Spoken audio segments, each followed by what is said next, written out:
무사셋. 본격적으로 이제 여러분들이 가장 궁금해하시는 네. 소득에 대한 비밀 가장 중요한 거죠. 한번 알아보도록 하겠습니다. 네. 이제 말씀드리기 전에 제 사족을 좀 드리자면 몇 가지의 책 중에 제가 가장 인상 깊었던 책이 뭐냐면 손자병법이라는 책이거든요. 네. 지피지기는. 그죠. 백전불태라고 나옵니다. 아 그렇군요. 백전불태. 안 한국판은 그렇게 나왔어요. 제가 이걸 왜 말씀드리냐면 여러분들의 상태를 아셔야 돼요. 그 다음에 이제 우리가 어떻게 해야 될지 방법론을 따져보셔야 돼요. 여러분의 상태를 어떻게 아냐? 간단해요. 홈택스에 지금 현재 들어가 보시면 연말정산 미리 보기 서비스가 있어요. 자신이 납부해야 될 세금, 환급되어지는 세금 아주 간편하게 우리가 볼 수가 있거든요. 아, 그래요? 여러분들 지금 이 방송 이걸 끝까지 보시기 전에 그거 먼저 해보셨으면 좋겠어요. 미리 보기도 정확한 건 아니죠. 정확한 건 아니지만 환급액이 많거나 납부세액을 줄이기 위해선 어쨌든 간에 본인이 무언가를 지출해야 해요. 근데 자기가 받을 수 있는 환급액이 얼마인지도 모르고 납부세액이 얼마인지도 모르고 무작정 지출하면 안 되잖아요. 카드만 많이 긁는 거지 뭐. 그렇죠. 바로 그거예요. 지금부터 제가 5가지를 말씀드리고 첫 번째가 뭐냐면은 바로 인적공제. 이 인적공제를 잘못 받아서 환급액을 토해내시는 경우도 있어요. 이미 그러니까 인적공제를 받았는데 잘못된 거예요. 바로 그겁니다. 네. 주민등록표상에 있는 자신의 부양가족이 있으면 이 부양가족 1인당 이제 150만 원까지 공제가 가능하거든요. 네. 이게 요건이 있어요. 첫 번째가 소득 요건이고 두 번째가 나이 요건입니다. 소득 요건이 얼마냐면 연애 사업소득이 100만 원 이하여야 돼요. 그냥 거의 없어야 돼요. 네. 돈을 안 버는 거의 사람이어야 없어야 되네요. 돼요. 다시 근로소득이 500만 원까지는 그래도 인정을 해줍니다. 전문적으로 백수면 인정되고. 바로 그거예요. 소득 요건, 요거를 조금 많이 따져보셨으면 좋겠고. 두 번째는 바로 나이 요건입니다. 직계 존속에 받으려고 한다면 만 60세 이상인 분들만 가능합니다. 그리고 직계 비속, 자녀분들 있죠? 이건 만 20세 이하입니다.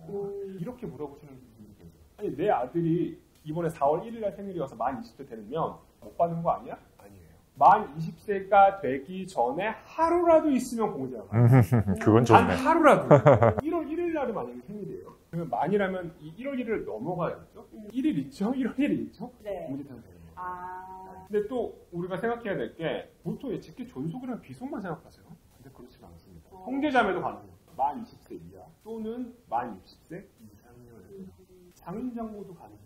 두 분이시면 얼마예요? 300만 원에다가 동료자 공제까지 받으면 진짜 많은 공제를 받으실 수가 있거든요. 그 다음이 아마 가장 중요할 것 같은데 가장 많은 분들이 궁금하시죠? 네. 바로 신용카드 등 소득 공제. 이거 가장 많이 물어보세요. 그렇죠. 왜냐하면 신용카드 많이 쓰니까. 네. 제가 이거 팁을 2가지 알려드릴 거예요. 이 2가지 되게 중요합니다. 첫 번째, 한도 금액을 늘리셔야 돼요. 보통 이제 신용카드 등에 대한 소득 공제를 받는 게 전부 다 금액이 인정이 안 돼요. 총 금액이 7천만 원 이하이죠. 그러면 최대 300만 원까지만 인정됩니다.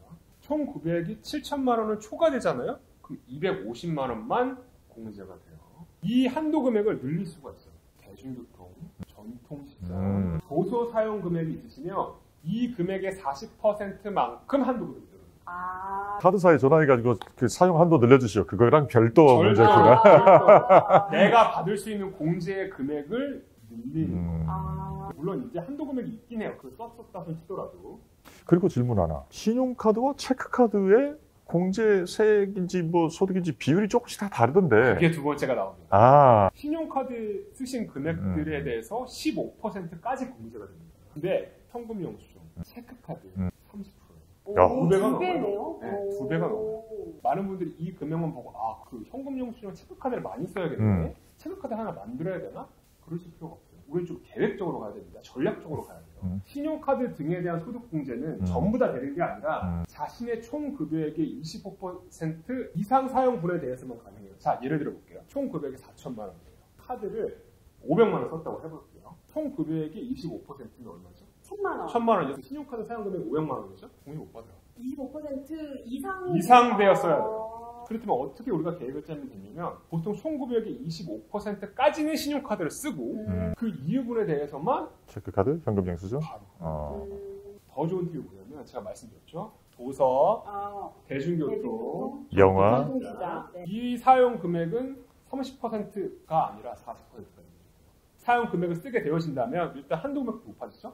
공제 금액도 최고로 가기 그러니까 연말 정도가 되어지면은 우리는 뭐에 집중하자? 도서, 전통시장, 대중교통 이걸 집중하셔야 돼요.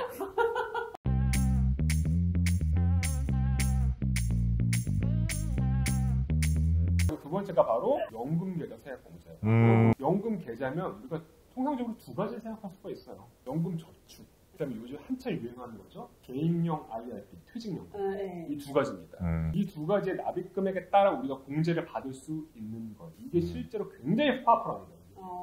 자, 연금계좌 세액공제를 받기 위해서 이것도 팁을 두 가지를 드릴 거예요. 첫 번째, 한도 금액을 늘려야 돼요. 연금저축은 얼마까지 가능하냐? 600만 원까지 가능해요. 근데 연금저축과 퇴직연금을 같이 냈잖아요. 네. 한도 금액이 900만 원으로 늘어나요. 근데 이제 실무적으로 좀 들어가 보면 IRP가 결국에 유리할 것 같잖아요. 편의성 면에서 조금 떨어지는 게 뭐냐면은 대행형 IRP는 인출이 조금 자유롭지가 못해요. 그렇죠. 이게 연금을 목적으로. 맞아요. 연금 보험도 가능한가요? 연금 보험도 가능해요. 그렇다면 이거에 대한 사용 방법을 우리가 어떻게 해야 되냐? 제가 방금 전에도 말씀드렸다시피 총 급여액이 5,500만 원 이하이신 분들은 연금계좌 또는 IRP 납입액의 15%까지 공제를 받아요. 340만 원 정도 내면은 그 납부세액이 안 나와요. 총 급여액이 5,500만 원 초과하면 12%. 420만 원 납부하시면 납부세액이 안 나와요. 어렵다, 어려워.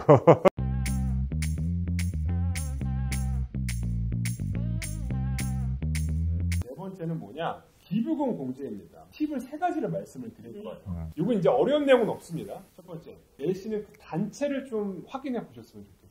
이 단체마다 이것도 한도 금액이 있어요. 나라나 국방헌금, 그 군대에 지급하는 금액 있죠? 이 금액은 자신의 근로소득 금액의 100%까지 전부 다 인정돼요. 종교단체, 우리가 가장 많이 종교단체에다 기부하시죠? 종교단체 한도는 자신의 근로소득 금액의 10%까지밖에 인정돼요. 아니, 너무 크다. 너무 차이가 크죠? 두 번째는 뭐냐면 기부는 꼭 돈이 아니라 현물로 해도 상관없어요. 연말 정도 되어지면 자신이 안 입는 옷들이나 신발 같은 거 정리하시잖아요. 네. 아름다운 가게에서 이거를 현물로 기부하시면 기부금 영수증을 끊어줍니다. 그럼 또 그거 말고 그런 식으로 인정될 수 있는 상점이 또 있지는 않은가요? 고아원 같은 경우에서도 일단 현물로 기부하셔도 이거에 대해서 인정을 받을 수가 있거든요. 그러니까 현물로도 꼭 기부를 한번 해보셔서 세액공제를 받으시길 바랍니다. 세 번째는 이게 생긴 지 얼마 안 됐거든요. 고향사랑 기부금이라고 있어요. 지방자치단체에다가 이제 기부를 하잖아요. 10만 원 이하까지는 110분의 100, 그러니까 거의 전액 세액 공제되어지고 10만 원 초과분에 대해서는 이제 15% 공제가 가능하거든요. 근데 제가 이걸 왜 말씀드리냐면 이게 좋은 게 답례품이 와요. 자, 마지막으로 이제 월세 세액 공제입니다. 사실상 이건 요건이 좀 까다로워서 받으실 수 있는 분들만 받으실 수가 있긴 한데. 그러면 이제 월세라는 얘기가 나왔으니까 말인데 우리는 사실상의 전세를 쓰는 경우도 많이 있잖아요. 거기 보증금도 월세로 환산해가지고 인정이 되나요? 아니요. 일단 첫 번째 자신의 소득 요건이 있습니다. 연 총 급여액에 8천만 원 이하이신 분들만 가능해요. 그리고 자신이 월세를 낸 그 주택에 대한 요건이 있습니다. 기준시가 4억 원 이하, 85제곱미터 이하. 월세를 냈으면 어쨌든 그 월세를 받는 그 누군가가 뭔가 증빙이란 걸 해줘야 되잖아요. 그 다음에 제가 말씀드릴 게 바로 이거거든요. 이 월세 세액 공제를 받기 위해서는 첫 번째 주민등록 등본이랑 임대차 계약서, 자신이 월세를 낸 그 금액의 계좌이체 내역들, 이게 이제 증빙서류로 이제 많이들 제출하시거든요. 근데 내가 지금 월세를 사는데 집주인이 월세 세액 공제 안 받는 조건으로 들어오는 거를 특약을 넣었다. 무료예요. 그렇겠죠. 아무래도. 전혀 상관없어요. 네네. 받으셔도 됩니다. 주택임대차보호법에 나와 있는 취지와도 부합하는 것이죠. 임차인에게 불리한 것으로서 일방적으로 정해진 것은 효력이 없다. 그런 것들이 여기도 적용된다고 보면 될 것 같네요. 그러면 세무사님이 2분 정도를 선정해가지고 연말 이벤트로 해서 당첨되시는 분한테는 연봉 얼마 기준으로 어느 한도에서 어느 정도까지 쓸 수 있는 것이 최적의 조합이 된다라는 일종의 포트폴리오를 작성해 주시는 그런 걸 한번 해보면 어떨까요? 너무 좋은 것 같아요. 남은 일수에 우리가 어떻게 이제 하면은 환급을 많이 받을 수 있는지 포트폴리오를 제가 한번 보여드리도록 하겠습니다. 간만에 선한 연말.